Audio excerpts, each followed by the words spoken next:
just non-stop.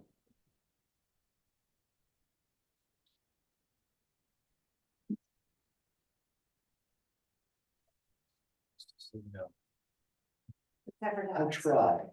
You can't say no to us. It's No. not allowed. Not acceptable.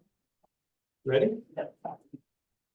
Welcome to the March 19th, 2024 Planning Commission hearing. Please rise for the Pledge of Allegiance. I pledge allegiance to the flag of the United States of America and to the republic for which it stands, one nation under God, indivisible, with liberty and justice for all.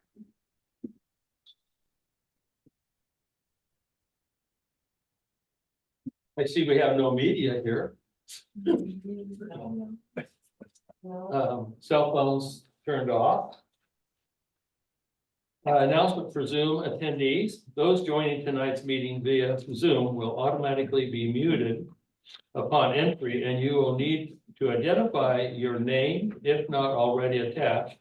If you wish to speak, please click on the raise your hand button or icon. It's featured in the reaction area on the bottom of the screen.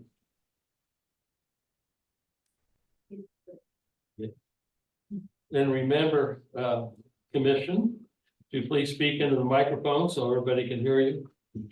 All the people up there. All right, January 16th, 2024, regular meeting minutes. Has everybody had a chance to read them? Yes. Yes.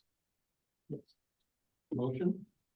I move that we accept the minutes as presented. Second. Second. Commissioner Woods, Yes. Commissioner Davidson, Yes, Commissioner Hogsett, Yes. Commissioner Sarnoski. Aye. Commissioner Shaw, Yes. Chair Banducci. Yes, sir. Yes, ma'am. Oops. I was in the service.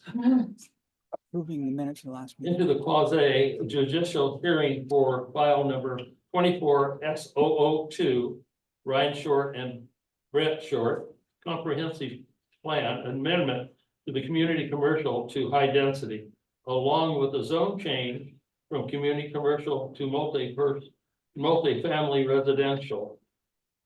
And I'm going to read the following. All persons testifying shall be deemed parties to the application and must provide their name, full mailing address. If they wish to be notified of the decision, continuances, appeals, or other procedural actions required by the code. Public testimony should be limited to those criteria and findings of the fact to other city or state land use standards that the person testifying believes apply to the proposed land use action. Anyone wishing to be considered as a party in the matter must raise an issue in person or in writing with sufficient detail to the city zoning code, providing specific applicable criteria to be relied upon in making a decision. Those criteria and findings are in the city staff report. According to the hearing body and parties to the hearing, an opportunity to respond to an issue precludes appeal to the city council and land use board or to seek damages in circuit court due to conditions of approval. Open hearing. Call for a declaration of any conflicts of interest, site visits, financial interest, or ex parte contacts or personal bias in this matter. No. No. Ask for any challenges to the planning commission members and impartiality in this matter.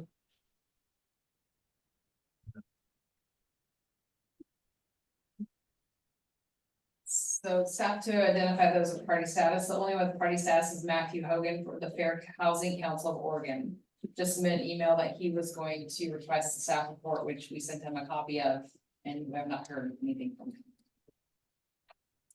him. So now on to the staff report. Ryan Short and Brent Short are requesting a comprehensive plan map amendment from community commercial to high density and a zone map change from C3, which is community commercial, to R3 multifamily residential on a 0.13 plus minus acre portion of the subject property, which is 0.26 of an acre.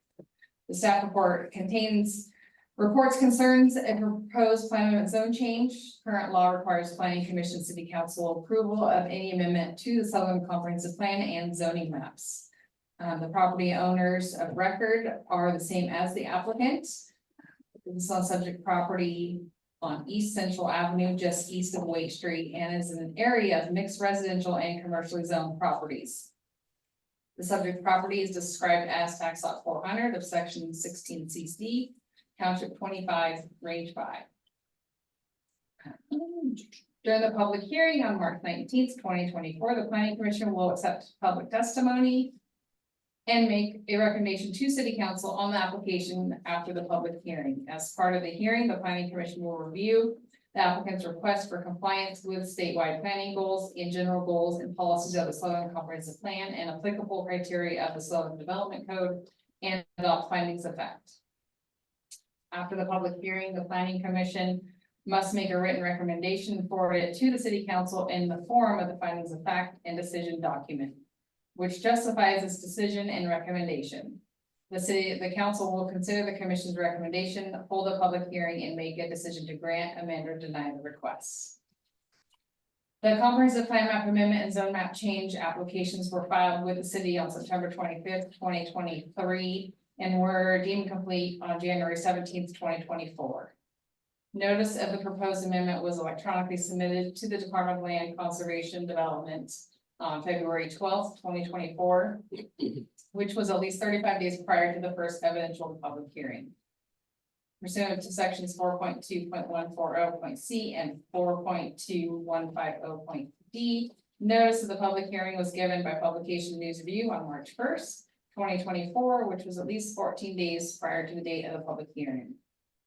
Notice of the public hearing was given in accordance with Sutherlin Development Code to affected property owners of record within 100 feet and service providers and governmental agencies on February 27, 2024.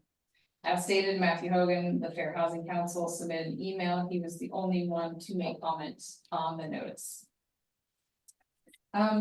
As you guys reviewed the staff report, it went through the applicable findings and criteria and all statewide planning goals. Did you have any questions regarding the statewide planning goals? Nope.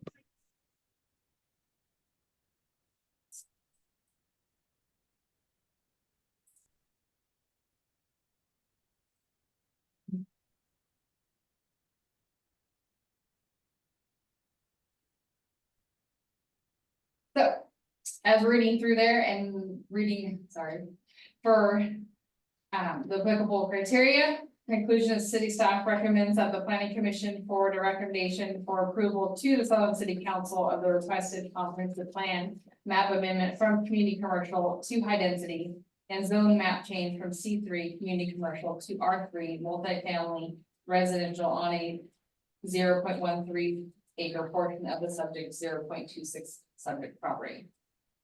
The action alternatives that you guys have before you are: 1, close the public hearing, and after deliberating on the matter, pass a motion to recommend to city council approval of the requested plan and zoning map amendments.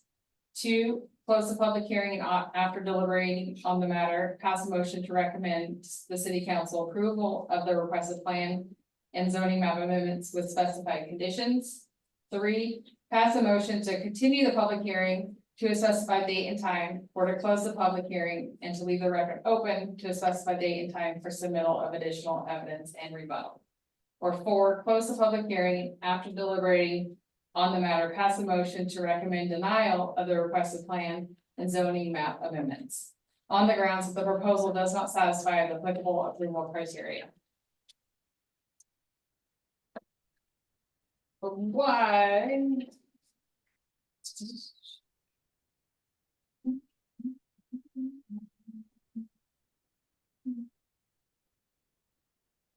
Part of what I realized is I forgot to give you guys the exhibits, for review. So I'm going to use that really fast.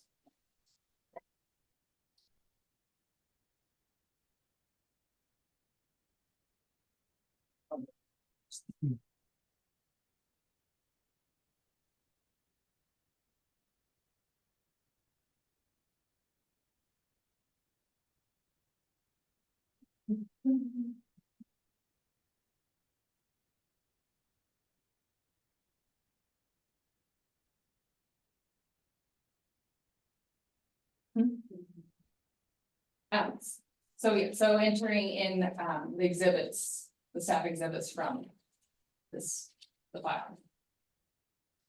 We should do this out. That's I missed that step on the script, and so I missed that step in mine. You did. You always do fine.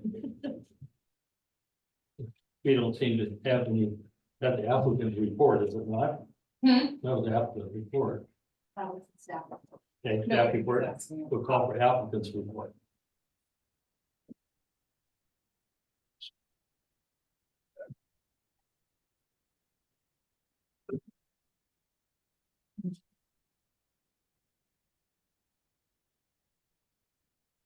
It should be on that speaker. I'm gonna do it here.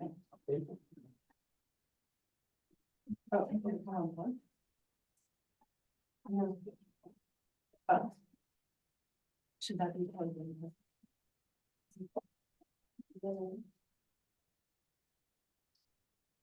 So maybe turn the speaker around.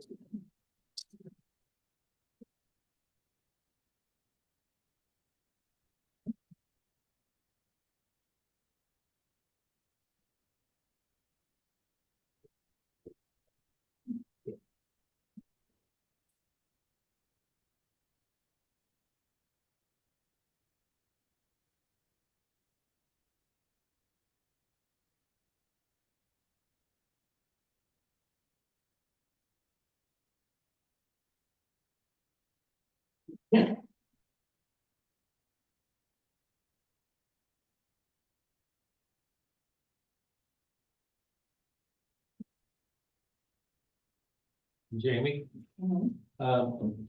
with, on central, that stays. Yeah, so Don't change on central. yeah. Right, because of that, so.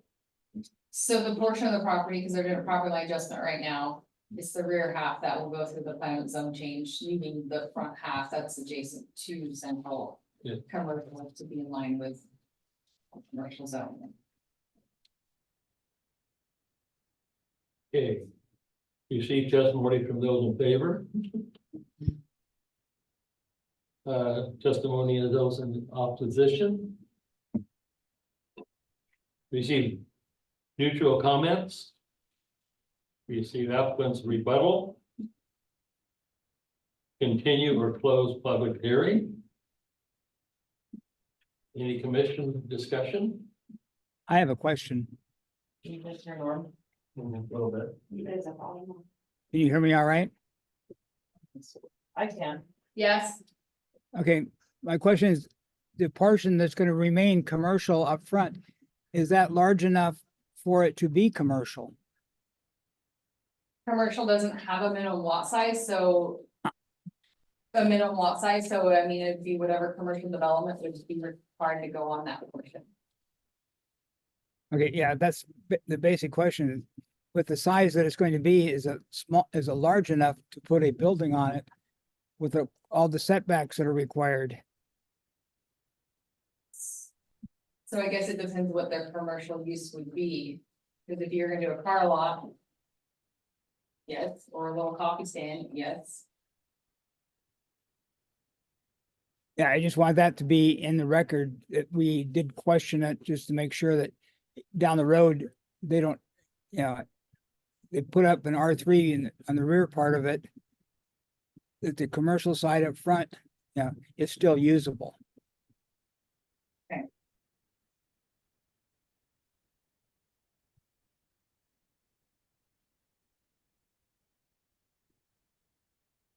And Jamie, thank you for sending me the maps.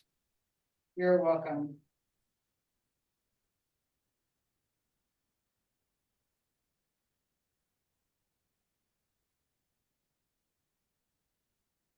Any more discussion? Motion? Make motion, we recommend board. Action for number one. I'll second it.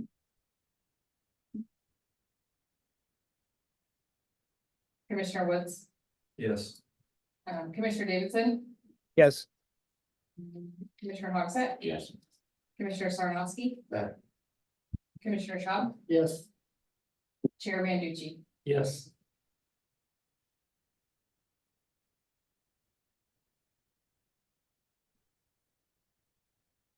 Next on the agenda is planning commission's workshop. So, city staff, we felt this would, since COVID and a lot of you are fairly new still, with COVID, I mean, going and doing a training, there hasn't really been DLC normally puts on a training. So we just felt that it was time that maybe we look to an outside source. That planning is their passion, and so we have hired Keith Vick, here, who actually was Christine and I's boss at the Douglas County Planning Department for many years. And now we hired him, it's kind of cool. Darn. So he is going to be, is there something you want to? No. So he will, be providing us with some very, very valuable training for all of us. So Keith, you have the floor. Is this mic on? Yes. Okay, if I move around, Yes.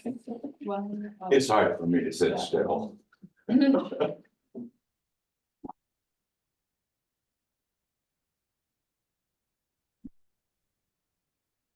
afternoon, evening, early evening. I'm Keith Cubic. I live in Roseburg. I work for Douglas County. Well, I still work for them. I'm doing part-time work for the commissioners. So I worked full-time for the county for 48 years. And since then, I've been working on special projects for the board. And I have had also the special privilege to help Sutherlin on a couple of things, which has been really a good experience. What I wanted to do this evening, and I'm going to give you a booklet, but I'll start with the story because it's just almost a Sutherlin story. In 1973, Douglas County and all counties in the state were required to zone all land within their jurisdiction. Well, at that time, the county had about half of the county prep zone. Most urban areas, the coast, and places where they wanted farm referral. That's what was zoned.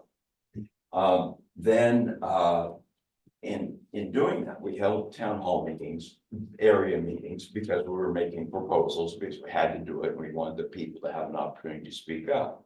One of them was at Fair Oaks Range. And the turnout of Fair Oaks Range was really weak, really poor. But there were a couple of people that I knew, and I was making a presentation. I think we had more staff than we had audience actually there. Yeah, that looks familiar.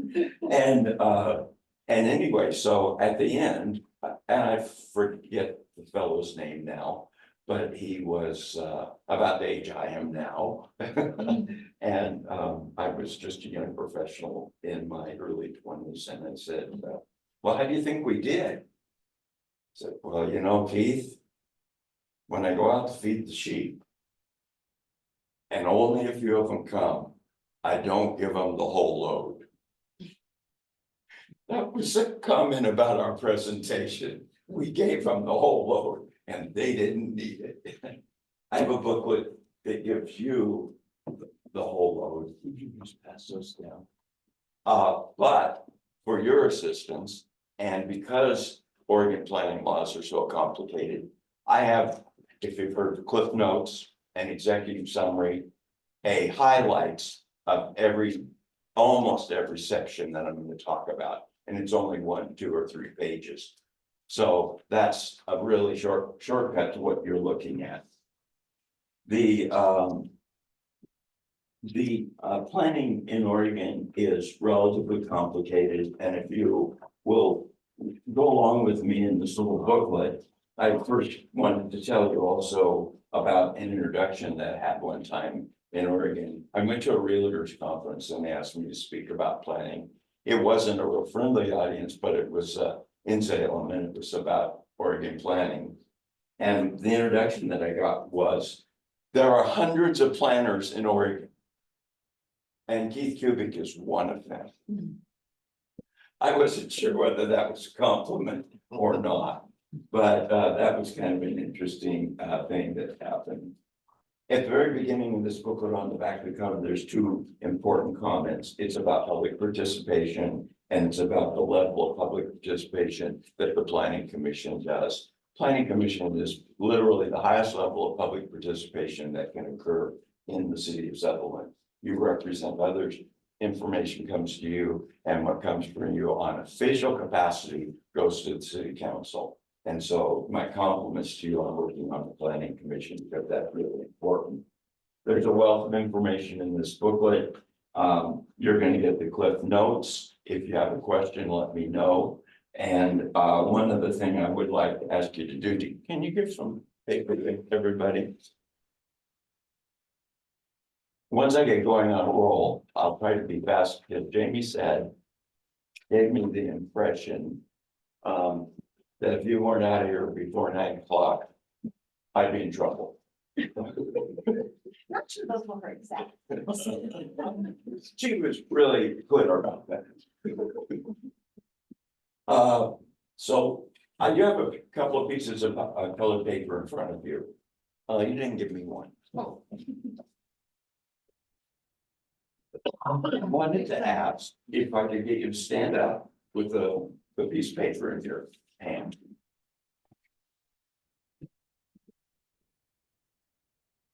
And then with your hand, wad it up. Thank you. And go ahead and set it down and sit back down, please.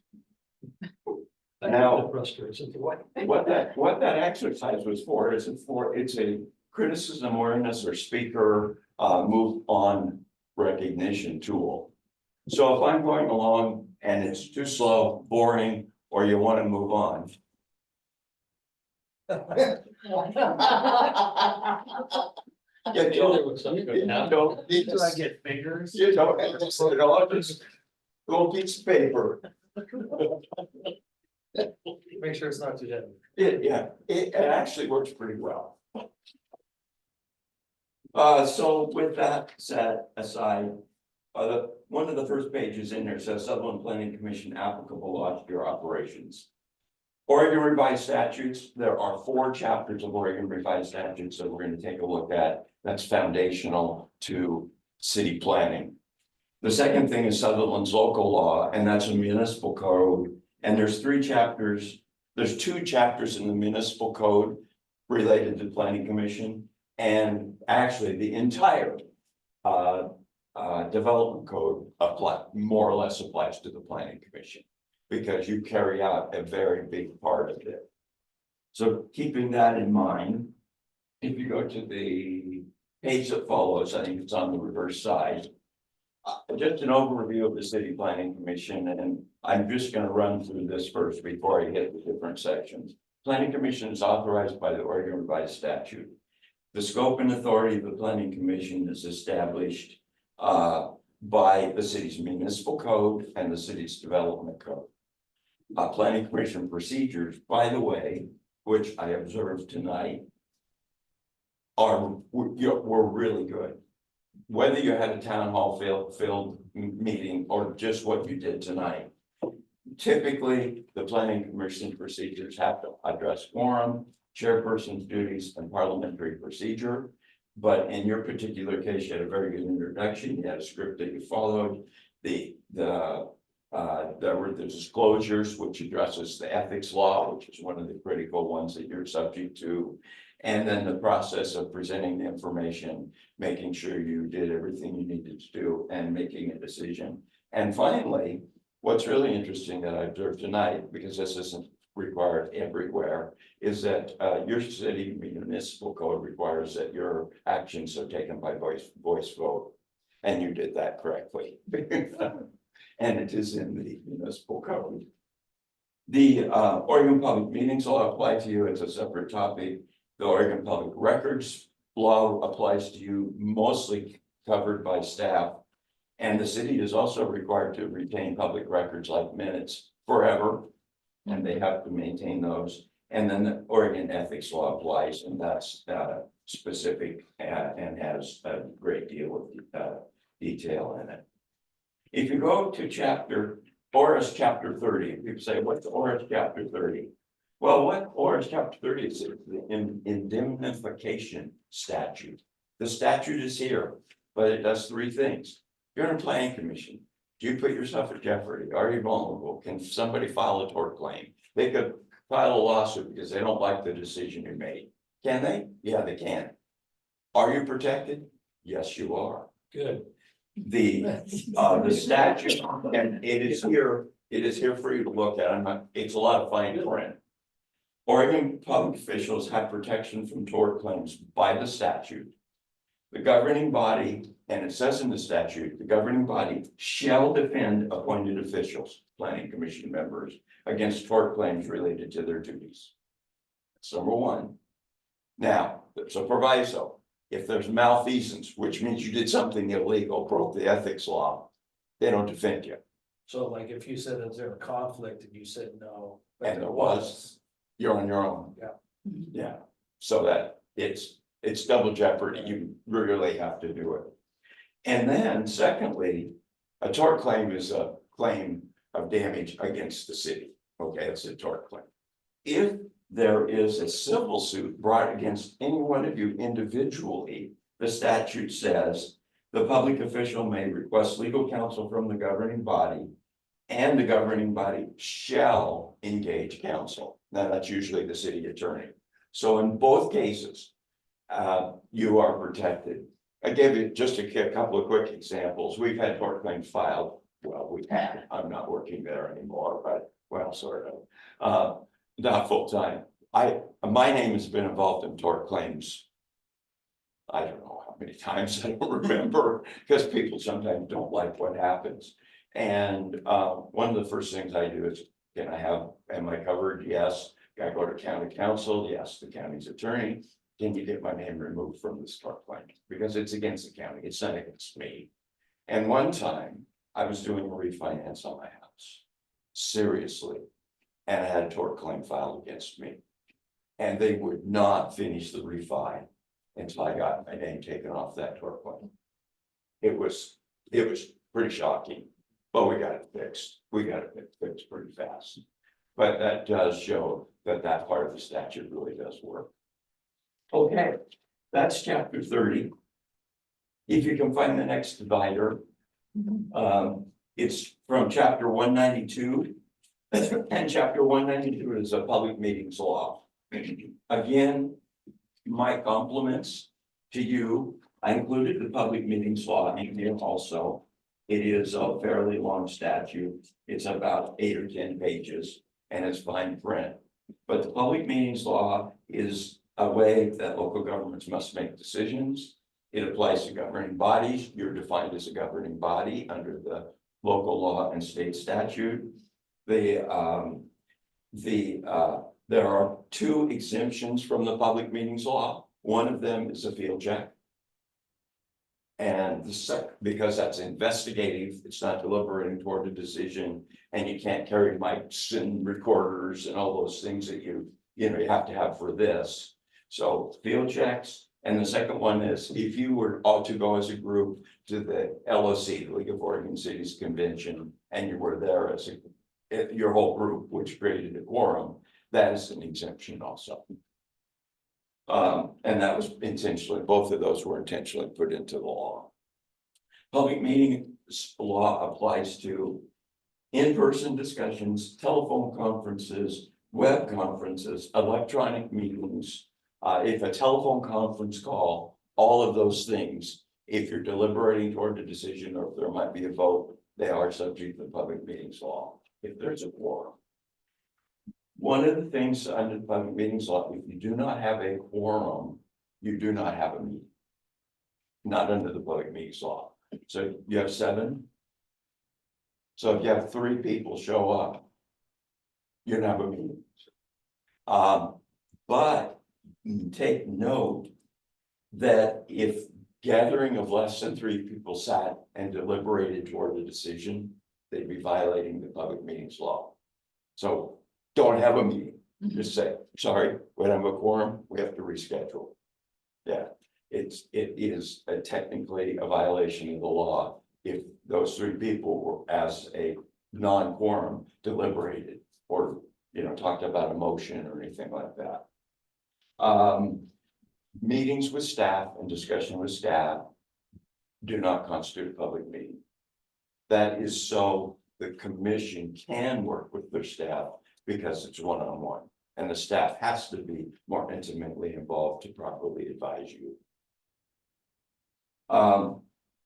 Any meeting with a quorum that conducts a vote is a public meeting.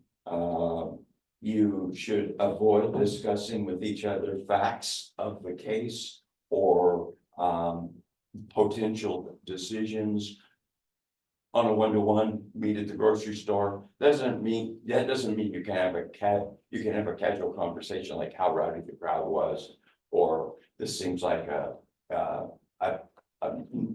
overly detailed or underly detailed application, but you can't talk about how are you going to vote? What do you think? My findings are, those are things that just, and when it comes to public meetings law, it's also like you live in Sutherlin. You go to the butcher shop and somebody at the butcher shop's going to ask you about this plan amendment zone change. And you can give them basic information about the process, because that is one of your responsibilities to help other people understand the process. But you can't tell them about the merits or demerits of the application. That's the technical application of the law. The public meetings law requires minimum notice. Staff takes care of that. Although the land use ordinance, the development ordinance, the code requires all kinds of other notices that are specific to the statutory process. And then finally, public meetings have to be recorded, and that record has to be kept. Moving on right through the public meetings law to the next sort of divider page that you'll find that says highlight from chapter 227.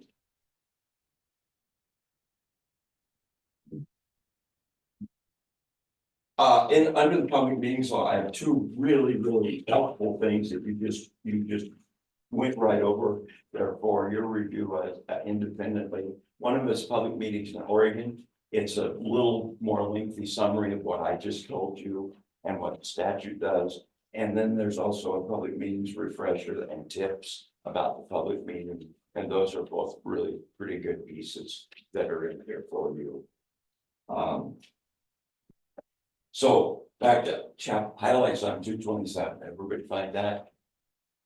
Chapter 227 is the city planning statute, Oregon revised statutes. Can only be amended by the state legislature or by initiative or referendum of the vote. The chapter, and it's not very long, and I didn't do an executive summary. I just wanted to have you look at it with me. It gives the city the authority to create a planning commission. It specifies the membership, and that membership is the same specification you find in the municipal code. They're right together. The bottom line is no more than 2 people from a single occupation, no more than 2 people that are in real estate development on the commission at the same time. And they live in the city, unless the charter might say someone on the planning commission can live outside the city, but in the urban growth boundary. And that's found to be true in some cities. It talks about the powers and duties of the commission. This has a very sweeping, it's page 204 in that statute. And if everybody are you with me? Yep. Okay. It's an interesting group of things, and it doesn't include a third, a quarter of what's in the Sutherlin Development Code. Because it starts out by saying the planning commission can make recommendations and suggestions to the city council involving streets, housing, solar, electricity, development, sanitation, urbanization, advertising, economic development, public health, safety, and welfare. The planning commission shall review subdivisions. The planning commission, in most cases, the planning commission or the city engineer has to sign the plat of the subdivisions. And that's statutory, that's a statutory requirement, and there does have to be a plat. The planning commission gets to participate in urban growth boundary management agreements. And then finally, on the last page, 404 and 227, 120, the planning commission shall recommend to the city council naming of streets. I didn't see naming of streets anywhere in this Sutherlin Development Code, but it is in the statute. So if you want to do that, you have the authority to do it. How do we name streets? Typically, the developer who's creating a subdivision names them or provides us with names, and then we verify them with Douglas County, who verifies them with dispatch to make sure there's no conflict. I always wondered that. And they look to not duplicate the name in the same zip code. Same zip code or area, Yeah. kind of like just out west of town, there was some names given to us by the developer that were similar to just right outside West 138.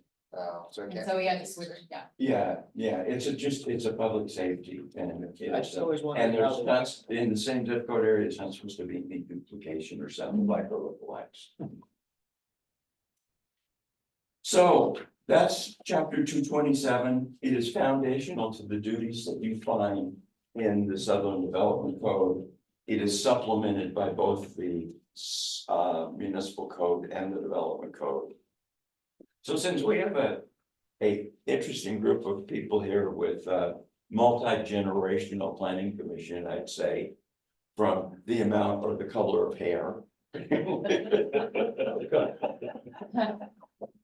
No hair. I like this. It's a little cartoon that I found one time, and it said, what does the social security generation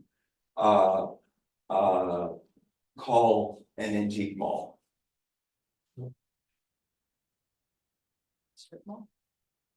Oh no, what do they call them when they go there? And it's homesick. Old stuff, you know. Now the next chapter is highlights from ORS chapter 244. Are everybody good? Chapter 244, I have an executive summary. It's almost 3 pages, but this is big bold print. And I did not reproduce the ethics statute, but I gave you some key handouts that I think will be helpful. Because the ethics statute is like 30 pages with small print.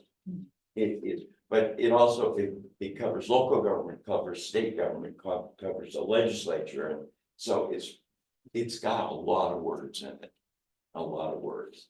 In any case, ethics statute refers to the behavior of how officials should act if they find themselves, their friends, their parents, their children, or business professionals with a financial issue that they would either be adversely or positively benefited from a financial issue that you have on an application you have before you. And it could be benefit or a loss. Alright. Yeah. Now, I don't know if this is off track, but why are the ethics different for different groups? They actually are They are. local government, city, county, all the same. The state of Oregon and the legislature. The state of Oregon employees, general state of Oregon government employees, ethics statute is basically the same. However, the ethics statute for the legislature is different. like Washington DC. If you read all the fine print that is in it, and you can look it up, there's more latitude because of the politics. So is this more than just abstaining from making a choice or what, or approval, disapproval? Is it more like if I have a construction company that's involved with the development, that I have to take my name off or dissolve myself or? Actually, I'm gonna answer that. Okay. The answer is yes. Okay. Yeah, it's very clearly. And local governments cannot do anything less than the ethics statute. They can add to it, but they can't do less. The statute applies to you and members of your immediate household. Even though they're not planning commission members, it still applies. And the rule is designed to prevent public officials or their family members from receiving a financial benefit or loss from an action they're taking in their public setting, in their public role. Relative, by the way, is defined as, it's not just, it should have said member of household or relative, because relative is spouse, child, son or daughter-in-law, parent, sibling, or the spouse's family. It is very broad, and it's just ethical, clean,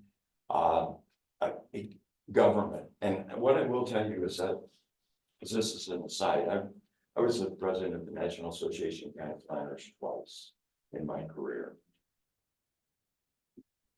Government on the West Coast is much cleaner than government on the East Coast. The ethics law, the public meetings law, things that we have. There's other places in the United States, you don't even find those. And it surprises me, but. I have a talking parrot, he's not involved. Let's see, there are some very minor exemptions, and that is basically a gift of $50 or less in a calendar year. Let me tell you another interesting, this is an ethics issue. I was doing 3 construction management projects for the county earlier this year. One of them was the new public safety building on Rifle Range Road. And SB James was selected as a contractor, great contractor, doing a great job.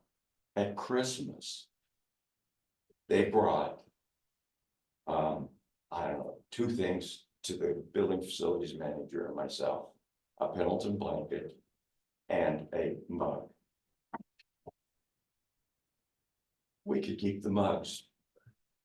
We could not keep the blankets. The way it was resolved is the blankets were made something that could be used by the county for an employee award. But we couldn't have them because that demonstrated the benefit to us as decision makers. And that's how tight it is. I mean, what's a Pendleton blanket worth $300 or something?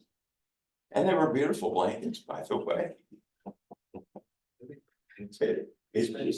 It was interesting. So under the law, there are 2 types of conflicts: actual conflicts of interest, which have a financial impact and you must refrain from participation. And then potential conflicts of interest, which could have a financial impact and you must disclose at the public meeting, and then the commission will judge whether we should still participate. And I heard you ask that question. Does anybody have a conflict that you want to disclose, and should we participate? So you have it covered in your narrative, but there's an actual and a potential.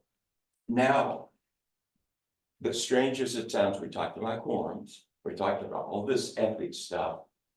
There is one situation that a public official with an actual conflict of interest who would normally step away, and the best they say is just go sit down in the audience, have a soda, get a cup of coffee, and come back for the next agenda item.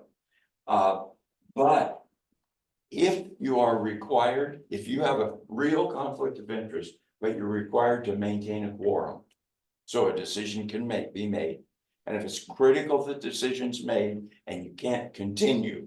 Because the best choice is, we can't make this decision tonight, we'll continue for the next meeting when we have more commissioners here. But there is what is called in the statute, the rule of necessity. And that applies, you may sit in your chair, you may not participate in the discussion, and you may vote. The rule of necessity to maintain a quorum, to make a decision, because if you weren't there, the commission can't happen. But the best thing is to continue. But this is a provision that exists in the statute, because reality is sometimes, Is that something that the commission would, or commissioners would decide as becomes a rule of necessity? yeah. Yeah, because if, let's just give 7 members, 4 people show up, one of you has a real conflict of interest, you have 3. And there are 3 people, and one's in the hospital, one is gone on a sabbatical, and one is just resigned. I'm just asking like to make sure that we follow official proceedings. So Yes. We would initiate them. You would have that conversation and you would say, I would use this terminology. Right.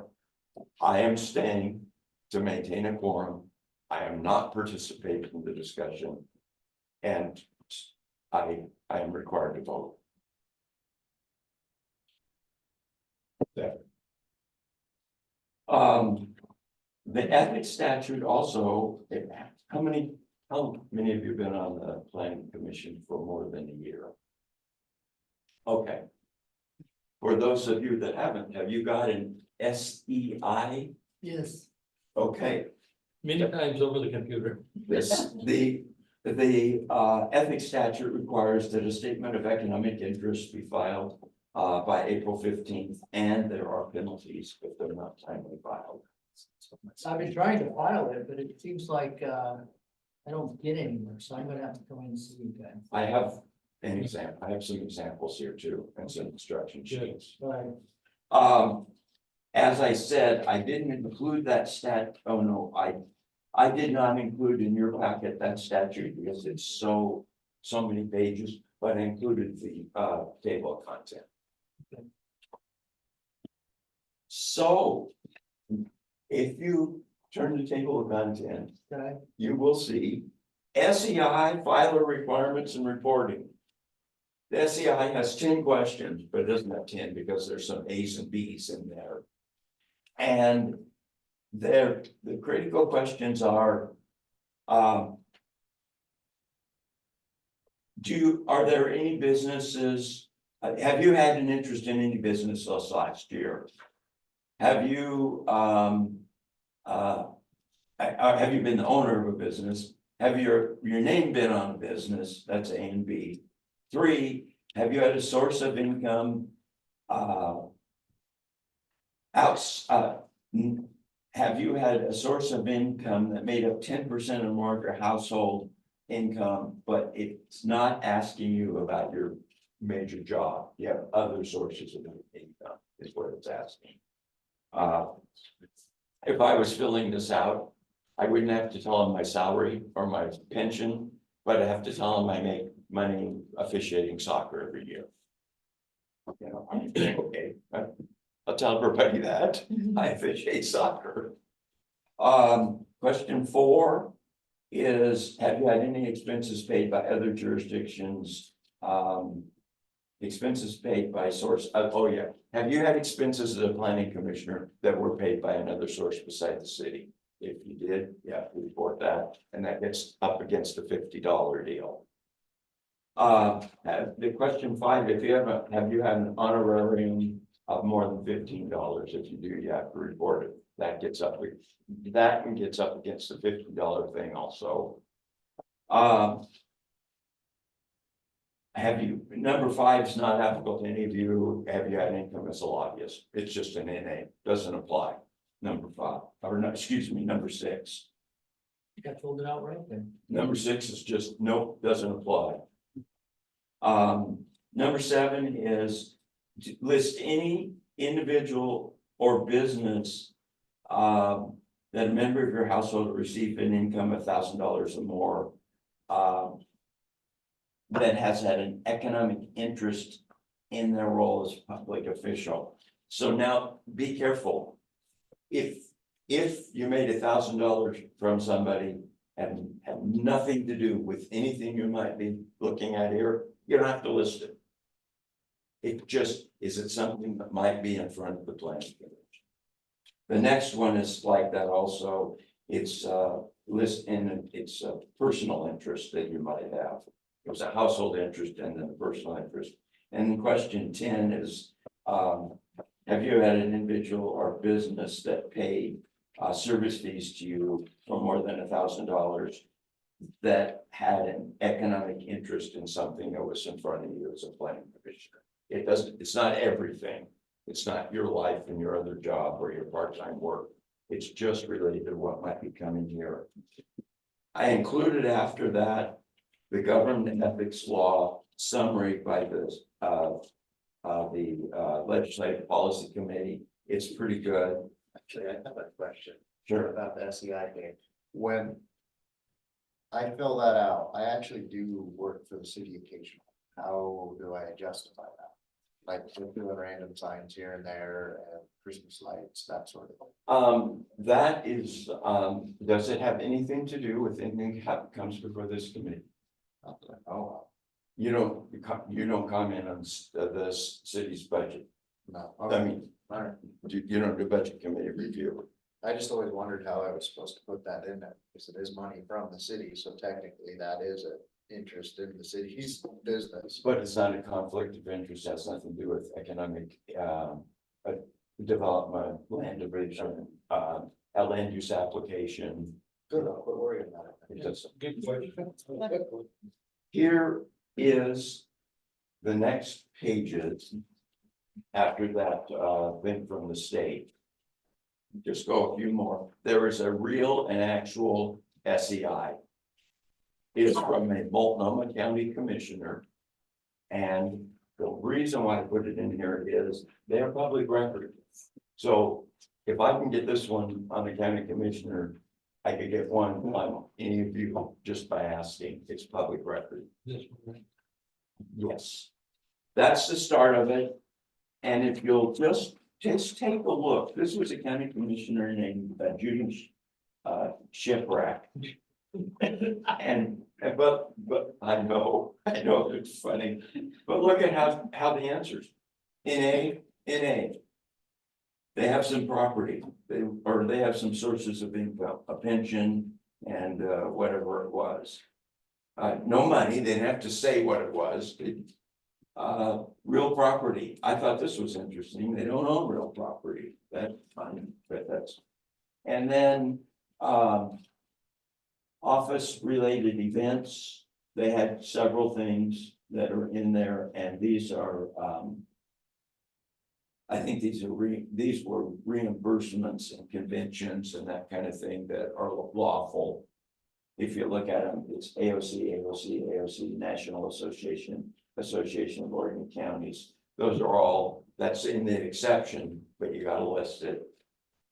Other part of that question, NA, honoraria, NA. Shared business with lobbyists. Well, guess what? This person has a husband that's a lobbyist. So that's listed. The $1,000 ones, NA, and finally service fees, NA. And that was submitted and accepted and had the test. So it looks overbearing, it looks complicated, it looks like it's a pain in the rear. But Anybody's not gonna go with some arrows in their hands. But you don't give them much information. So don't overthink it. Yeah, don't overthink it. Don't send them your tax returns. Yeah. But if somebody's having a problem with it, I would volunteer, Melanie Masterfield, Human Resource. Madam Community Development Director, That's the organ thing. My wife taught me that. to assist you with that form. We're happy to. And then just remember that it's a public record, it could be requested by you, could be requested by anybody, once it's on file with the Secretary of State. Which now gets us to the Sutherlin Municipal Code.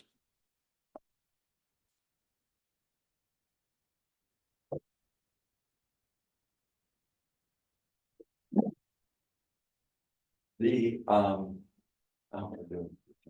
Oh, well, okay. I am on the wall, sorry. Don't Too worry. much coffee earlier? Don't want to get. No, this is him all the time. Oh, Diet Coke, did you bring a Diet Coke? I know, but I drank two before I came. Keep it up, I haven't eaten yet. Okay, I'm ready. Sutherlin Municipal Code, and I don't have the highlights here because you just walk through it real quickly. It's two chapters, chapter 2.05 and chapter 2.24. If you were trying to find out if these rules were subject, if the planning commission was subject to the city council's rules and procedures, you would read everything in it and finally get to the last paragraph in the Sutherlin Municipal Code, chapter 2.05, and it says these rules apply to planning commission. The very last paragraph, it's a B. It's B unless otherwise provided by state statute. Right. Okay. Right, but these rules, and then these rules are part of the procedures that you had in your introduction. So just quickly, going back to the start of that chapter in the municipal code. It says the public meetings law applies. Good, you know that. It says you should use parliamentary procedure. And in strict adherence to the rules that are not required. And I've got a handout, at the end of this, I've got a one-page handout on Robert's rules that should be helpful to you.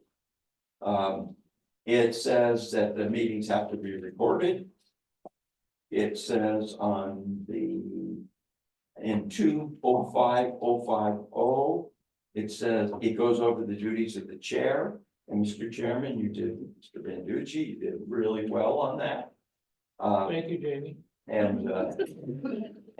But, you know, if you had a uproar and and things happening here, the commission and the system relies on you to manage that. Talks about meeting agendas. Over on 2.05070, it talks about procedures. There has to be a motion in a second. If there's no motion, no second, the motion fails. That's in the city code. And it says at the top of the next page, in that 205.070, votes shall be taken by roll call. That's not a statutory requirement. That is a local requirement. It goes on, that says an affirmative vote from at least a majority of the councilors present shall pass a motion. So my question is, if you have 4 people present and you have 3 vote for it, does it pass? Does it pass? Yes. Yes. And so I said, well, you have 7 commissioners, only 3 people voted for it. It was a majority of the quorum. It's a majority of the quorum. However, if the vote is 2-2, does it pass? No. Here's a question, if you weren't there for the meeting, can we vote on the minutes? Of the following meeting, like, can you, as far as you approve them? If you say what, yes, you can, if you review them and you say you. No. If you were absent, you shouldn't vote on the minutes because you weren't there. That's. But if you say, I have reviewed the minutes. I was absent, but I reviewed the minutes and I moved, or I vote yes. It's just part of that public openness. Let's see. And then, let's see, it talks about, it talks about abstaining, and this is an interesting provision. If someone abstains from discussion and does not explain why they abstain when there's a vote, Where's that at? it is on. It is in 2050-070, 2050-070, second page of that. Is that the Letter E. item E? Yeah, E. A counselor abstaining must, and a planning commissioner abstaining must state the reason for that, for abstention. An abstention shall not count as either an affirmative or negative vote. It shall not be counted toward the number of votes required to pass or reject a motion. No counselor shall discuss or vote upon the manner in which counselor has a conflict of interest. Well, we worn that one out, but. So it's abstaining is not a vote, but the city code says you should explain why you're abstaining. And it can be very personal, it can be, I don't like the guy that's the applicant, and I don't want him to think that I'm against him or for him. Yeah, there's lots of reasons why you could abstain. There has to be minutes, the minutes are kept, and they're kept by the city recorder. Going on. It in 2050-095. It talks about the planning commission and its responsibilities under this part of the municipal code. And then in that same section on E, which is, I think is interesting, it talks about declared vacancies. If someone misses meetings more than 25% of their meetings in a year, if somebody doesn't ask to be excused for meetings, that they can be declared, the position can be declared vacant and they can be replaced. That's an interesting provision. I don't see that in many municipal codes. I really, that was, and that's local policy. So the conflict of interest section of this follows exactly the state law. And if you look on that next page, you see actual conflict of interest, potential conflict of interest. But on the following page, the city of Sutherlin added to the ethics law with perceived conflict of interest. And if you got your highlighter, right, highlight that, because it also does something else. It says a perceived conflict of interest could be biased. Under the definitions of the state of Oregon, bias is not a conflict of interest. If I looked at you and because you have a blue shirt on, you said, I have a bias for blue. Well, so, I mean, I have a bias for higher education. So, it's not going to affect, whoops, the way I make a land use decision. Keep us away. But in the Sutherlin code, it says if there's a bias, or a personal involvement in an outside activity that creates a conflict, then you should say that correctly. Step down. Yeah, just declare and step down. Most often bias is just, and we're not talking about racial affairs, we're talking about a bias from a value standpoint. And if you had a bias against mobile homes and somebody was proposing a mobile home subdivision and everybody knew you didn't like mobile homes and mobile home subdivisions, and that bias would be a perceived conflict of interest. And then the remedies for the conflict of interest are really clear. They're the same thing. They're disclosed. They put it forward. They step down from participation. And then finally, over on the last page, B says, oh yeah, all these rules apply to the planning commission. Didn't say it that way. They've got a few extra words in there, but they say it. The second part of the municipal code that applies to the planning commission is actually a chapter creating the planning commission. It's chapter 2.24. It is only a page and a half. And specifies the membership, which follows the state law. The officers, which follows the state law.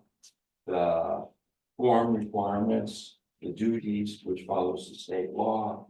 And it just says, we have taken ORS 27 and we've put it into our code and we establish a plan. It's real straightforward and simple. And now we get to the Sutherlin Development Code.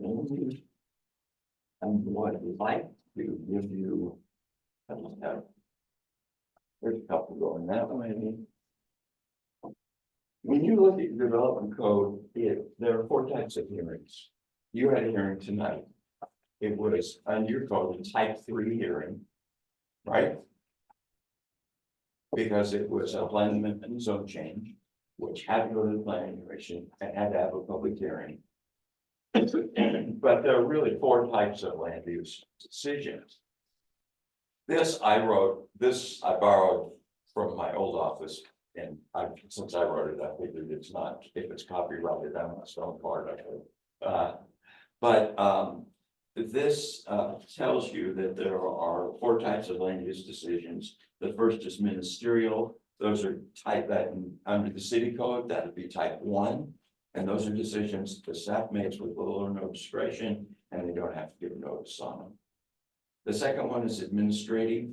That's a type 2 decision under your code. It's approved by the department, community development department. It may require notice. It follows a fairly clear standards and criteria, and it requires findings and it can't be appealed. The type 3 decision, which you did tonight, was a quasi-judicial action. It has to go to the planning commission or a hearings officer, and it may be contested. There's a burden on the applicant. Applicant carries the burden of proof.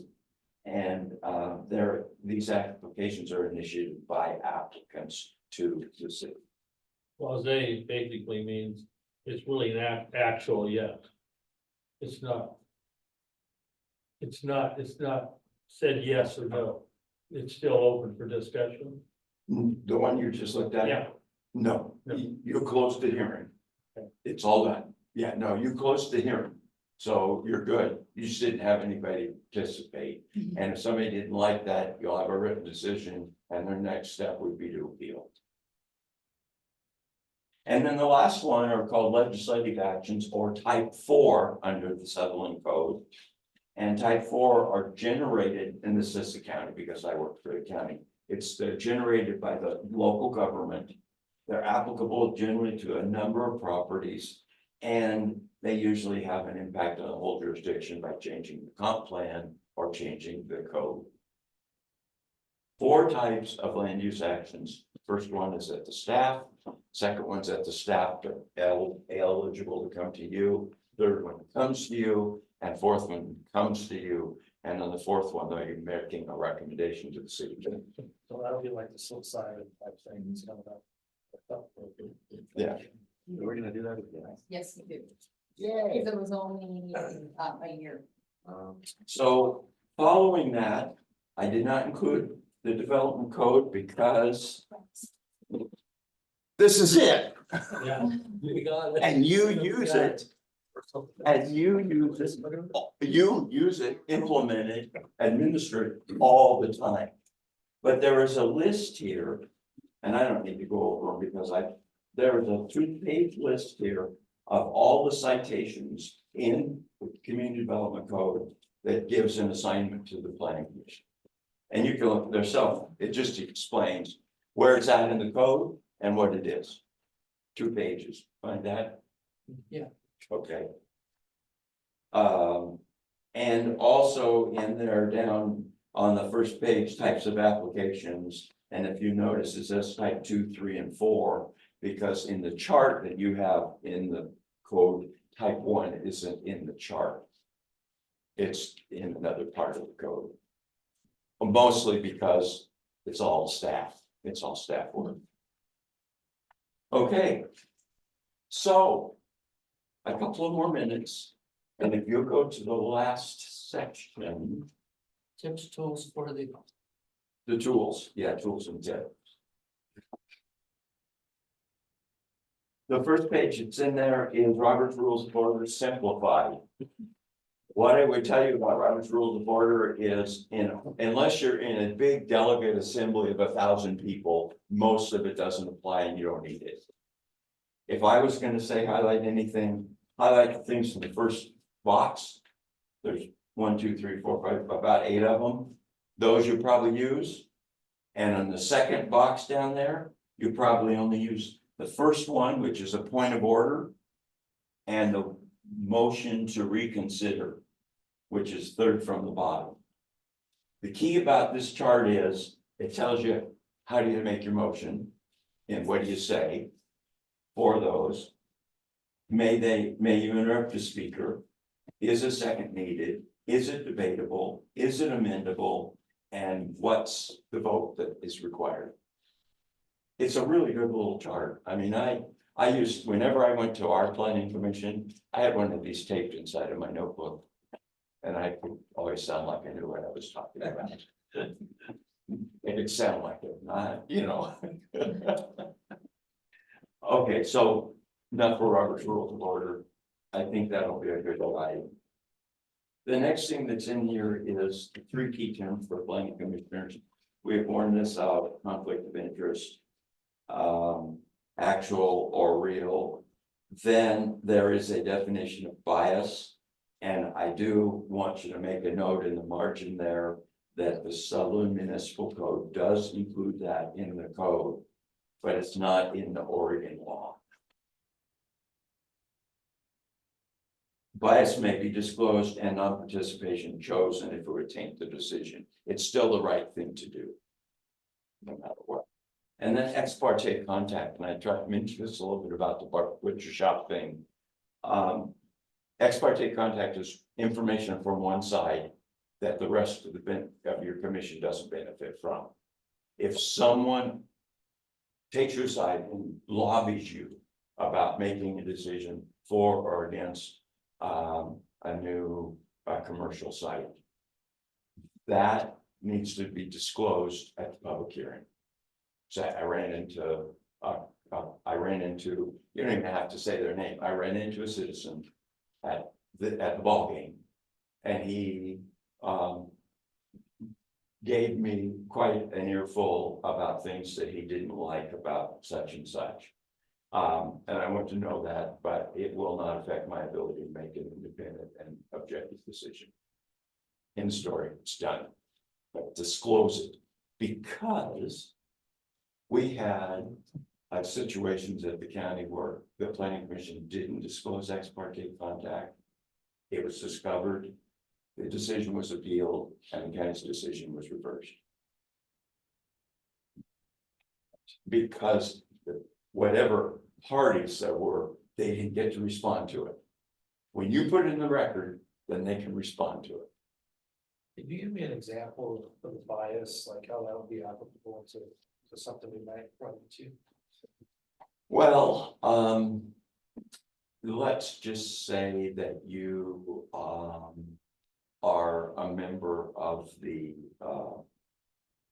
American Foresters, and you have an application for timber harvest in the UGB that's going to come to you. And because you're a forester or a member of the Foresters, somebody's going to say you have a bias for the logging industry. Gotcha. And do you? Probably not. Disclose it, say you can make a fair and objective decision, go on with your life. But that would be, and on the reverse, somebody that's a wetlands protectionist, if they were on the commission, and somebody wants to fill a little bit of a wetland as part of a project for a new clinic.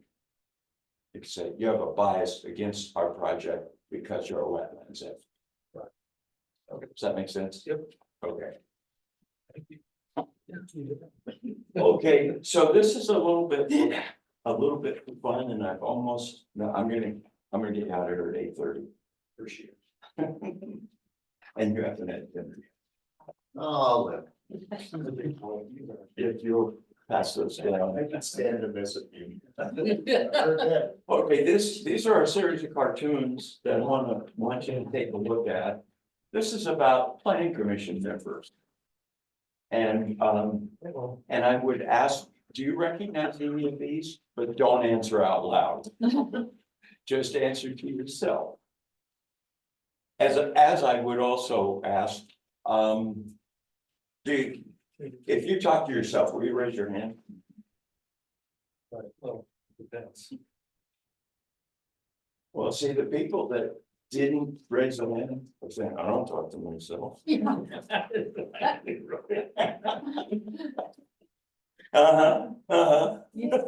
to your word. Okay, so this is a series, and I didn't put him in the booklet because I borrowed him from a friend in Kansas. He's a professor at Ball State University. He has a website. And I don't want to do anything that might infringe upon a copyright. We're not selling these. It's just a separate handout of some cartoons. But, and are they for humor? Yes. Do you recognize any of these? Maybe. And then to just tell you a little bit about them. Dirty Harrys have vendettas against other members. Grandstanders are obstructionists. Tunnel vision people have a single agenda. Wallflowers don't do anything. Anarchists are telling you why we shouldn't have the laws and how we can avoid them and change them. Future politicians are more interested in office. Personal agendas are probably creating conflict of interest, and manipulators are trying to pressure people to do things outside without listening to all the facts. More about them. Dirty Harrys fail to respect the limits of the setting. They escalate disagreements. Grandstanders and tunnel vision people are insensitive to the group think that you need to have. Wallflowers don't contribute. Anarchists actually bring balance to a group like this. I hate to say that because they're a pain in the, if you got a guy that's, well, I'm the devil's advocate on this, I hear that, you hear that. But they bring balance to the conversations usually. Future politicians, just to remind them, this isn't a political body. And personal agendas becomes code of ethics issues, and manipulators interfere with the process and undermine the integrity of the planning commission.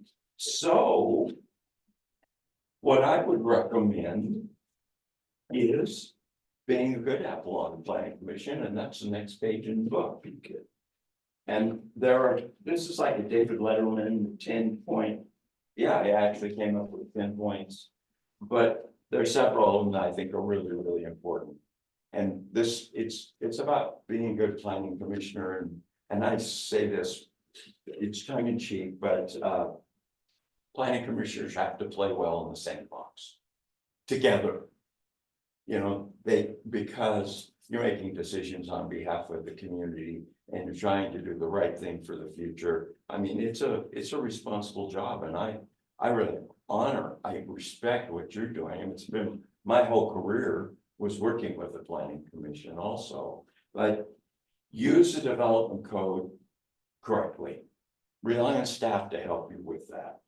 There's some others in here, but show respect and decorum at your meeting and demand respect and decorum from these people, Mr. Chairman, especially.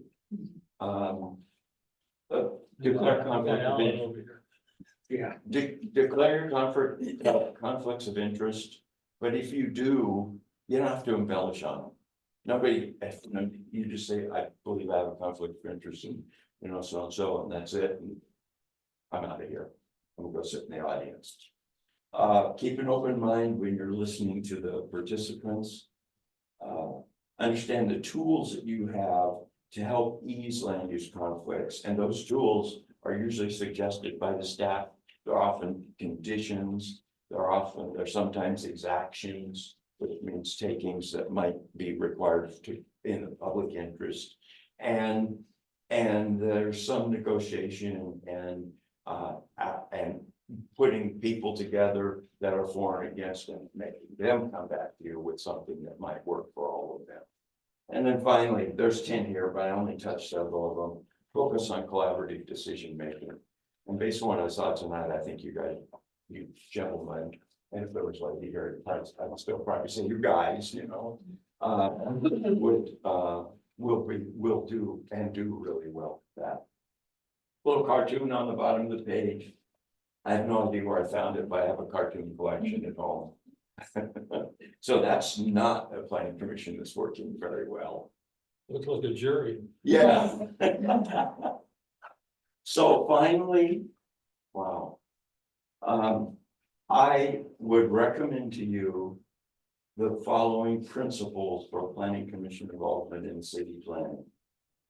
Making decisions as a team, respecting the rights of other members, fair, open, and honest discussions, decisions after the facts are presented, taking care of conflicts of interest, complying with the public meetings law, respecting the right of people to attend and participate, respecting the right of the media to attend, and sometimes be aggressively and forcefully trying to get data out of you for, you know, for whatever reason. And then remembering that the commission does not manage the day-to-day planning activities, but there is always a formal chain of command if you have a problem with staff or any part of the city, there is a formal chain of command to use. And then understanding that those decisions must comply with state and local laws, and that's where the emphasis on the planning commission are problematic, because we've all heard the person running for whatever office. I've heard it a lot running for county commissioner, not recently. When I'm elected, I'm gonna do this and fire this and do that, and no, they're not. No, they're not. As soon as they're elected, I solemnly swear to carry out the laws of the state of Oregon. Hey, hey, you know, you're one of us now. And then being committed to being a positive representative of the city. My close is to say thank you for being planning commission members, because I believe you've helped make better communities, and I believe you really do care about the future and making a difference for your citizens. And this is genuine civic involvement. It is managing change, and it's looking out for the future. And that, what else could we do but give people a foundation for the future, a better foundation for the future? Thank you. Thank you. Thanks so much. We answered the one question I had at the very beginning about being sued. I went to my insurance people, that needs an umbrella policy. He said, no, check with your commitment. I'd say no. Yeah, you answered it well. Thank you so much. And the statute is there to help you if you ever need.